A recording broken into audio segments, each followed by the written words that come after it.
माँ बेटी हम सुबह से दाना ढूंढ रहे हैं लेकिन कोई दाना ही नहीं मिल रहा। गुड़िया बेटी तुम ऐसा करो, घर जाओ, मैं जंगल का चक्कर लगा के आती हूँ, हो सकता है वहाँ से दाना मिल जाए। इतना कहकर मम्मा चिड़िया दाना ढूंढने के लिए निकल पड़ती है। घने जंगल में पहुंचकर उसे एक आवाज आती है, मेरी कोई मदद करे, मेरी कोई मदद करे, मैं मुश्किल में हूँ, मेरी कोई मदद करे। ये आवाज कैसी? लगता है कोई मुसीबत में है, मुझे देखना होगा।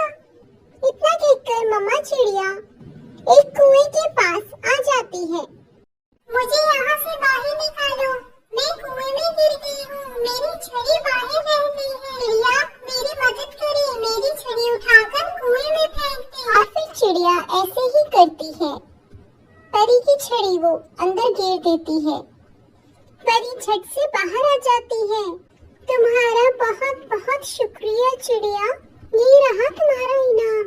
ये लो कुछ बीज, ये जादुई बीज है, इन्हें तुम अपने घर के आसपास लगा देना, तुम्हारी हर मुश्किल दूर हो जाएगी। और हाँ, अगर तुम्हारे साथ कोई गलत करना चाहेगा तो वो चींटी बन जाएगा। इतना कहकर परी वहाँ से चली जाती है और चिड़िया बीज लेकर अपने घर को लौट आती है। पूरे रास्ते वो परी की बातें सोचती रहती है और घर आकर अपने बगीचे में वो बीज बो देती है। मम्मा मुझसे तो इंतजार नहीं हो रहा, पता नहीं इस बीज से क्या निकलेगा। पता नहीं बेटी, मुझे तो खुद नहीं पता। अच्छी परी ने कहा था तुम्हारी नेकी का सिला मिल जाएगा, उम्मीद है कुछ अच्छा ही होगा। यही सोचकर चिड़िया मम्मा और गुड़िया सो जाते हैं। अगले दिन सुबह होते ही माँ बेटी अपने बगीचे की ओर निकल पड़ते हैं। जैसे ही चिड़िया मामा और गुड़िया बगीचे के पास पहुँचते हैं, उन्हें एक सोने के अंडों का पेड़ नजर आता है। पेड़ को देखकर माँ बेटी हैरान हो जाते हैं।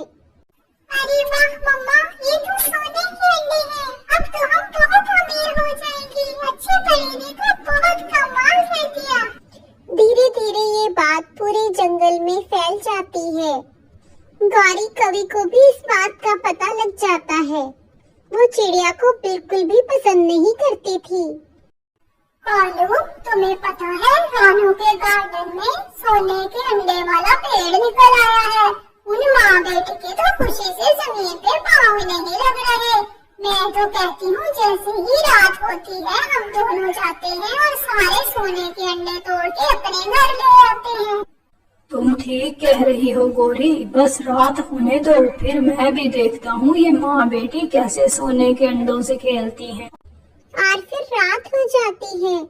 चिड़िया मम्मा और गुड़िया घर आ जाती हैं। माँ, हम दोनों घर आ गए हैं, ये ना हो हमारे पेड़ से सारे अंडे कोई उतार के ले जाए। अरे नहीं नहीं बेटी, ऐसा कुछ नहीं होगा। मुझे अच्छी परी ने कहा था जो भी तुमको नुकसान पहुँचाएगा या तुम्हारे पेड़ को नुकसान पहुँचाएगा वो चींटी बन जाएगा, इसलिए हमारे पेड़ को कोई भी नुकसान नहीं पहुँचा सकता। तुम बेफिक्र होके सो जाओ। वहीं गौरी और कालू सोने के अंडों के पेड़ के पास टोकरी लेकर पहुंच जाते हैं।